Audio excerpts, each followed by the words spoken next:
ফিলিস্তিনের অবরুদ্ধ গাজা ভূখণ্ড জুড়ে ইসরায়েলি বর্বর হামলায় আরও অর্ধ শতাধিক ফিলিস্তিনির মৃত্যু হয়েছে। এর মধ্যে গাজার একটি স্কুলে ইসরায়েলি বাহিনীর এই হামলায় ৩০ জন প্রাণ হারিয়েছেন। হামলায় আহত হয়েছেন আরও শতাধিক মানুষ। বাস্তুচ্যুত ফিলিস্তিনিরা এই স্কুলে আশ্রয় নিয়েছিলেন। শনিবার ২৭ জুলাই এক প্রতিবেদনে এই তথ্য জানিয়েছে সংবাদ মাধ্যম আল জাজিরা। ফিলিস্তিনি কর্মকর্তা জানিয়েছেন, মধ্য ও দক্ষিণ গাজায় ইসরায়েলি হামলায় ৫০ জনেরও বেশি মানুষ নিহত হয়েছেন। এর মধ্যে মধ্য গাজার দেইর আল বালা শহরের কাছে একটি স্কুলে ইসরায়েলি বিমান হামলার ঘটনা ঘটেছে। ওই স্কুলে হাজার হাজার বাস্তুচ্যুত মানুষ আশ্রয় নিয়েছিলেন।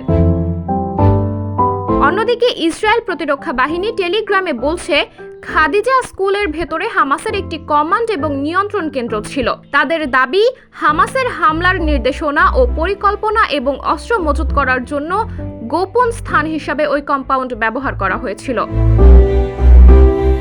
গাজার স্বাস্থ্য মন্ত্রণালয় বলছে, ফুটেজে দেখা গেছে নিহতরা বেসামরিক নাগরিক এবং তাদের বেশিরভাগই শিশু। বিবিসি একটি ভিডিও যাচাই করেছে, যাতে আহতদের মধ্যে শিশুরাও রয়েছে বলে দেখা গেছে।